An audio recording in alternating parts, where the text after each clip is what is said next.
The cameras captured the scoreboard. The cameras captured the statistics. The cameras captured the 76 minutes that ended with a ruthless 6-2 scoreline on the grass of Queen's Club. But the cameras almost missed the real story. Not the winners. Not the unforced errors. Not the tactical dismantling. The story was hidden in the pauses between points. In the hesitation before a serve. In the glance across the net. In the embrace that lasted longer than anyone expected. Because this was never just another tennis match. This was two close friends standing on opposite sides of the same dream. And by the time it ended, the entire tennis world was asking the same question. How do you compete against someone you genuinely love without breaking something inside yourself? London, England, June 10, 2026. HSBC Queen's Club Championships. The crowd expected a battle between two rising stars. What they witnessed felt far more personal than that. On one side stood Alexandra Eala, the Filipino sensation who had spent the previous week rewriting the narrative of her grasscourt career. Just days earlier she had lifted the Birmingham title after surviving pressure, rain delays, and the emotional scars of last season's heartbreak in Eastbourne. Her confidence had never looked stronger. Her ranking had climbed to world number 33. Wimbledon's seeding was suddenly within touching distance. On the other side stood Iva Jovic, 18 years old, fearless, explosive, already ranked inside the top 20, and perhaps the one player on tour who understood Alex Eala better than almost anyone else. That was the uncomfortable truth hanging over Queen's Club before the first ball was even struck. These two were not strangers. Not rivals manufactured by headlines. Not opponents discovering each other for the first time. They were friends. Real friends. The kind built slowly through years of junior tournaments, practice courts, airport lounges, late-night dinners, doubles partnerships, shared frustrations, and private conversations nobody else ever hears. To understand why the match felt so emotional, you have to go back 4 years earlier. Flushing Meadows, New York City. Summer of 2022. The US Open Junior Tournament was overflowing with ambition. Everywhere you looked there were future professionals carrying oversized racket bags and impossible dreams. Some would disappear within a year. Others would fight their way into the top 100. A tiny handful would become stars. Alex Eala already looked destined for bigger stages. At just 17 years old, she carried herself with the calm confidence of someone who already knew the pressure of expectations. She had won junior Grand Slam titles. She had become one of the brightest young players in Asian tennis. Coaches whispered about her movement. Scouts admired her composure. Fans in the Philippines had already started believing she could become something historic. Across the net one afternoon stood a 14-year-old American named Iva Jovic. Powerful baseline game. Big forehand. Unapologetic intensity. Young enough to still seem almost overwhelmed by the scale of the event, but talented enough that people around the junior circuit were already paying attention. That week, Eala partnered with Mira Andreeva in doubles. Jovic played opposite them alongside Shannon Lamb. The result was decisive. 6-2, 6-2. Quick. Clinical. One-sided. But nobody remembers the score anymore. What mattered was what happened afterward. The conversation at the net lasted longer than usual. Then came another meeting later in the week. Then practice sessions. Then casual conversations in player lounges. A friendship quietly started forming. At first it was simple. Two teenagers navigating the same strange life. Both living out of suitcases. Both sacrificing normal childhoods. Both learning how lonely professional tennis can become. Over time the friendship deepened. They trained together during tournaments. They practiced returns against each other for hours. They played doubles together. They explored cities together after matches. They ate at tiny restaurants away from the spotlight. They laughed about bad travel days and impossible schedules. And somewhere during those years, They developed something rare on the professional tour: trust. "Last year I really got to know her much better," Jovic would later admit. The friendship became one of those quiet bonds that outsiders rarely notice until suddenly it becomes impossible to ignore. But tennis always creates collisions eventually. No matter how strong the friendship becomes, rankings and draws never care. Sooner or later, friends become opponents.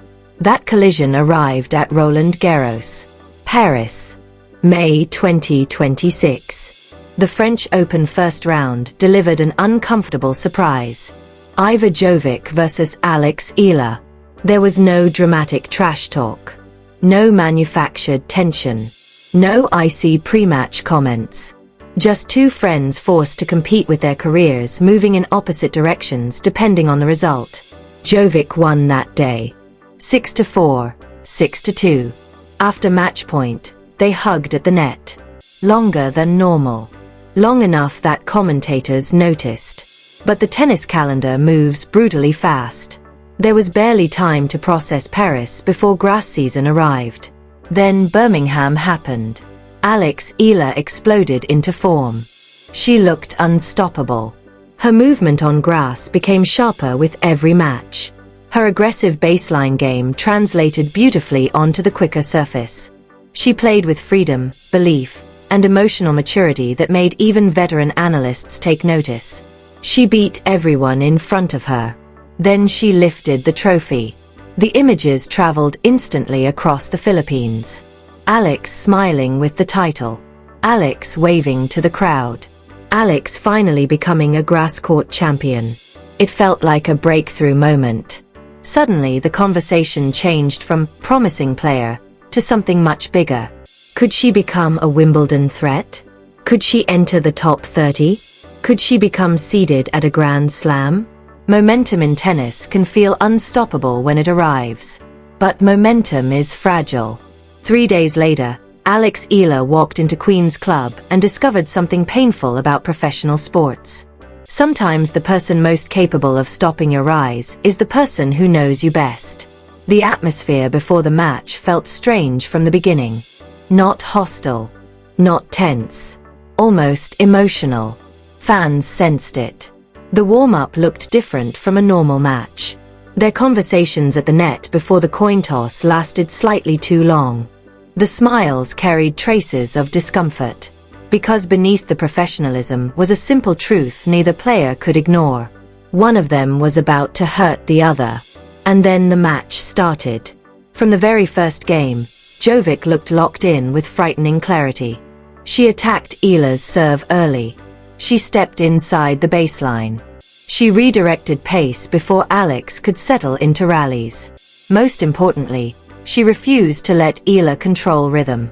That mattered because nobody understood Alex's patterns better than Jovic. She had practiced against those patterns for years. She knew where Alex preferred to build points. She knew which backhand exchanges created discomfort. She knew when Eala liked to change direction down the line. She knew the emotional cues that signaled confidence or frustration. It was not scouting. It was familiarity. And it became devastatingly obvious. The first set slipped away quickly. Eala fell behind 0-2 after an early break. She tried adjusting with heavier cross-court angles. Jovic answered with sharper timing. Alex fought back briefly to cut the deficit to 4-2, and the crowd exploded with hope. Philippine flags waved throughout the stands. Fans believed another comeback was coming. But Jovic immediately broke again. No hesitation. No emotional collapse. Just ruthless execution. The set ended 6-2. The statistics already told a brutal story. Jovic was striking cleaner winners, making fewer mistakes, winning the shorter exchanges, dictating tempo. And Alex looked unsettled in a way she rarely had during Birmingham. The second set began with a tiny spark. Eala held serve first. For a moment, it looked possible she might reset emotionally. Then Jovic accelerated again, 0.3 straight games. Relentless pressure. Clean ball striking. Every time Alex tried extending rallies, Jovic attacked sooner. Every time Eala searched for rhythm, Jovic disrupted it. This was not reckless aggression. It was precision. By the middle of the second set, the scoreboard read 5-1. The crowd grew quieter. Not because they were disappointed, because they were realizing they were witnessing something uncomfortable. A friend dismantling a friend. And then came the moment that changed how people remembered the match. At 5-1, Jovic stepped to the line to serve for victory. The stadium held its breath. She bounced the ball. Once, twice, 3 times. Then something happened. Tiny. Almost invisible. She paused. Her eyes drifted across the net toward Alex. Not toward the service box. Not toward the baseline. Toward Alex herself. For a fraction of a second, the intensity disappeared from her face. The expression softened. It looked almost sad. Then she served. Ace. Match over. 6-2, 6-2. Normally that is the moment players celebrate. A fist pump. A scream. A release of emotion. Jovic did none of that. She walked slowly toward the net. The handshake lasted barely a second. Then she pulled Alex into a hug. Not a quick sportsmanship embrace. A real hug. Tight. Still. Protective. The cameras zoomed in. Jovic whispered something into Alex's ear. Nobody heard the words. Maybe nobody ever will. But whatever she said shattered Alex's composure instantly. Eala's face crumpled. Her shoulders shook. And suddenly she was crying into her best friend's shoulder while thousands of people watched in complete silence. Jovic did not let go. She just stood there holding her. No celebration. No waving to the crowd. No moment of personal triumph. Just empathy. The commentators stopped talking. Even the audience seemed unsure whether to applaud. When they finally separated, both players looked emotional. Then came the image that spread across the entire tennis world within minutes. They walked off court side by side, still leaning into each other, still talking quietly, still connected despite everything the scoreboard claimed had separated them. Social media exploded instantly, not because of the result, because people recognized authenticity when they saw it. In a sport often obsessed with rivalry, conflict, and manufactured drama, Queen's Club had delivered something completely different. Humanity.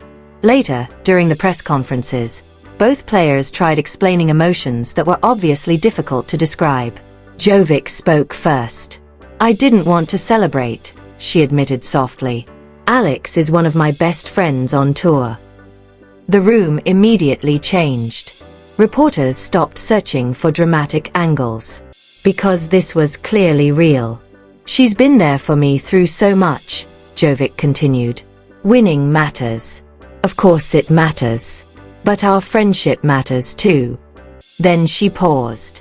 "I hope people saw that. I hope people saw that you can compete hard and still care deeply about someone." In another room, Alex Eala echoed the same feeling. "It's never easy playing a friend," she admitted. She looked emotionally exhausted. Not devastated by the loss itself. Devastated by the emotional complexity of it. "Iva is such a good friend of mine. We've traveled together. Played doubles together. Shared so many moments." Then came the line that perfectly captured the entire story. "On court we're competitors. After the match, we're friends again. That's how it should be." The quote spread everywhere. Because people wanted to believe it. Professional sports often teaches athletes to view compassion as weakness. To prioritize winning above everything else. To treat emotional distance as necessary for greatness. But Queen's Club showed something else. That fierce competition and genuine care can exist simultaneously. Jovic later admitted she had felt nervous before the match. But not for the reason people expected. "I wasn't nervous because of the tournament," she said. "I was nervous because it was her." That sentence explained everything. Not fear of losing. Fear of hurting someone important. The morning after the match, tennis media continued replaying the embrace. Not the winners. Not the scoreline. The hug. Because deep down, sports fans are not only searching for greatness, they are searching for moments that feel true. And this felt true. Alex Eala left London disappointed but not broken. The loss ended her 6-match winning streak. It complicated her Wimbledon seeding hopes. It reminded everyone how brutally fast momentum can disappear in professional tennis. But it also revealed something important about her. Even in defeat, people connected to her. The image of Alex crying in her friend's arms somehow made fans love her more, not less. And for Jovic, the victory elevated her status as one of the most dangerous young players on tour. She had now beaten Eala twice in less than a month. The head-to-head stood 2-0. But strangely, nobody left Queen's Club talking mainly about dominance. They talked about respect. Because this rivalry feels different. Not fueled by hatred. Not fueled by ego. Fueled by mutual admiration. And maybe that is why people are already fascinated by what comes next. Because these two will meet again. Almost certainly on bigger stages. Quarter-finals. Semi-finals. Maybe one day even a Grand Slam final. Both are still incredibly young. Alex Eala, 21. Iva Jovic, 18. Both climbing. Both.